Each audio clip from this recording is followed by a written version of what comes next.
వరలక్ష్మి శరత్ కుమార్ ప్రధాన పాత్రలో 'శబరి' అనే సినిమా తెరకెక్కింది. కేవలం తెలుగు మాత్రమే కాదు, తమిళ, కన్నడ, మలయాళ, హిందీ భాషలో సైతం ఈ సినిమాని ప్రేక్షకుల ముందుకు తీసుకొస్తున్నారు. కొత్త దర్శక నిర్మాతలు అనిల్ కాజ్, మహేంద్ర కలిసి ఈ సినిమాని తెరకెక్కించారు. ట్రైలర్తో ప్రేక్షకులలో అంచనాలు ఏర్పడేలా చేసిన ఈ థ్రిల్లర్ మూవీ ఎట్టకేలకు మే 3వ తేదీన ప్రేక్షకుల ముందుకు వచ్చేసింది. వరలక్ష్మి శరత్ కుమార్తో పాటు చాలామంది ఎస్టాబ్లిష్డ్ నటీనటులు కనిపించటంతో సినిమా మీద సాధారణంగానే అంచనాలు ఏర్పడ్డాయి. మరి ఆ అంచనాలను ఈ సినిమా ఏ మేరకు అందుకుంది అనేది ఇప్పుడు మనం రివ్యూలో చూద్దాం. ఇంట్లో పెద్దవాళ్లను సైతం ఎదిరించి, ప్రేమించి పెళ్లి చేసుకున్న అరవింద్ నుంచి విడిపోయిన సంజన తన కుమార్తె రియాను తీసుకొని ముంబై నుంచి విశాఖపట్నం షిఫ్ట్ అవుతోంది. ప్రేమించి పెళ్లి చేసుకునే సమయంలో డిగ్రీ కూడా పూర్తి చేయకుండా పూర్తిగా అరవింద్ మాయలో పడిపోయిన సంజన కుమార్తెను పెంచి పోషించేందుకు ఎలాగోలా ఉద్యోగం చేయాల్సిన పరిస్థితి ఏర్పడుతుంది. ఎన్నో ఇబ్బందుల తర్వాత ఆమెకు ఒక ఉద్యోగం దొరుకుతుంది. అంతా సెట్టయింది అనుకుంటున్న సమయంలో తన కుమార్తె గురించి ఆమెకు ఒక షాకింగ్ విషయం తెలుస్తోంది. దానికి తోడు సూర్య అని పిచ్చాస్పత్రి నుంచి తప్పించుకున్న ఒక వ్యక్తి తన కుమార్తె వెంట పడుతున్నాడని సంజన గ్రహిస్తోంది. తన కుమార్తెను సూర్య నుంచి కాపాడుకునేందుకు సంజన ఏం చేసింది? అసలు సూర్య సంజన, ఆమె కుమార్తె రియా వెనుక ఎందుకు పడుతున్నాడు?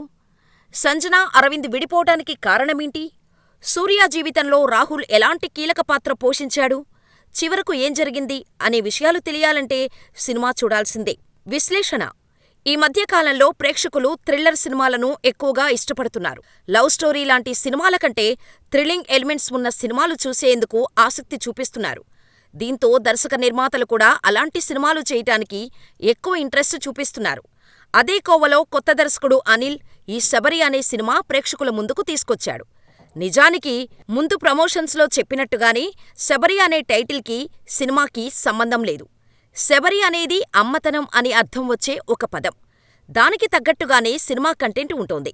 సినిమా మొదలైనప్పటి నుంచి అసలు విషయం రివీల్ కాకుండా చేసి ప్రేక్షకులను ఒక రకమైన కన్ఫ్యూజ్ స్టేటస్లోకి తీసుకెళ్లే ప్రయత్నం చేసి దాదాపు సఫలమయ్యాడు దర్శకుడు. అయితే మొదటి భాగం ఎక్కువగా పాత్రల పరిచయానికే తీసుకున్నట్టు అనిపించింది. సంజన, ఆమె కుమార్తె రియా, సూర్య, అరవింద్, రాహుల్ అంటూ సినిమాలో ఉన్న ఒక్కొక్క పాత్రను రివీల్ చేస్తూ వెళ్ళాడు.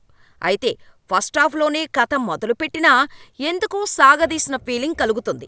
కానీ ఇంటర్వెల్ సమయానికి సినిమా మీద కొంత ఆసక్తి రేకెత్తించే ప్రయత్నం చేశాడు. అయితే సెకండాఫ్ మొదలైన తర్వాత కథ రివీల్ అవ్వడం మొదలవుతుంది. కానీ ఎన్నో వందల సినిమాలు చూసి ఉన్న తెలుగు ప్రేక్షకుడు కథను ఈజీగా గుర్తుపట్టగలగడం ఈ సినిమాకి మైనస్ అయ్యే అంశం. నిజానికి సినిమా మొదలైనప్పుడు జరుగుతున్న పరిణామాలు చూసి ఇంకా ఏదో ఉందని ప్రేక్షకుడు ఒక అంచనాకు వస్తాడు. అయితే ఆ అంచనాలను మాత్రం తలకిందులు చేస్తూ చాలా సింపుల్గా కథను ముగించే ప్రయత్నం చేశారు మేకర్స్. అయితే క్లైమాక్స్ మాత్రం ప్రేక్షకులకు కాస్త నిరాశపరిచే విషయమే. ఇంకా ఏదో ఉంటుంది అనుకుంటే క్లైమాక్స్ కూడా రొటీన్గానే ఉంటుందని చెప్పొచ్చు. ఇక నటీనటుల విషయానికి వస్తే సంజన అనే ఒక అమ్మ పాత్రలో వరలక్ష్మి ఇమిడిపోయింది. గతంలో కూడా ఆమె చిన్నారులకు తల్లి పాత్రలో నటించింది. కానీ ఈ సినిమాలో మాత్రం ఆమె పూర్తి స్థాయిలో మెచ్యూర్డ్ యాక్టింగ్ కనబరిచింది అని చెప్పొచ్చు. గణేష్ వెంకట్రామన్, శశాంక్ వంటి వాళ్ళు తమ తమ పాత్రల పరిధి మేరకు నటించారు. మైమ్ గోపి ఎప్పట్లాగానే తనకు బాగా ఈజీగా అనిపించే సైకో లాంటి పాత్రలో మెరిశాడు. సునైనా సినిమాలో అక్కడక్కడా నవ్వించే ప్రయత్నం చేసింది. ఎస్టాబ్లిష్డ్ నటీనటులు చాలామంది ఉన్నారు కానీ వారికి పూర్తి స్థాయిలో నటించే అవకాశం లేదు. ఎందుకంటే వారి వారి పాత్రలు చాలా పరిమితమే. ఇక టెక్నికల్ అంశాల విషయానికి వస్తే సినిమాలో ప్రధానంగా హైలైట్ అయినవి డైలాగ్స్. త్రివిక్రమ్ సినిమాలో డైలాగ్స్ని గుర్తు తెస్తూనే ఆలోచింపచేసే విధంగా ఉన్నాయి. గోపీసుందర్ అందించిన పాటల కంటే బ్యాక్గ్రౌండ్ స్కోర్ ఆకట్టుకుంటోంది. పాటలు కూడా బాగున్నాయి, కానీ అంత క్యాచీ అనిపించలేదు. అందమైన లొకేషన్స్ను సినిమాటోగ్రఫీ మరింత ఎలివేట్ చేసిందని చెప్పవచ్చు. ఎడిటింగ్ కూడా క్రిస్పీగా ఉంది.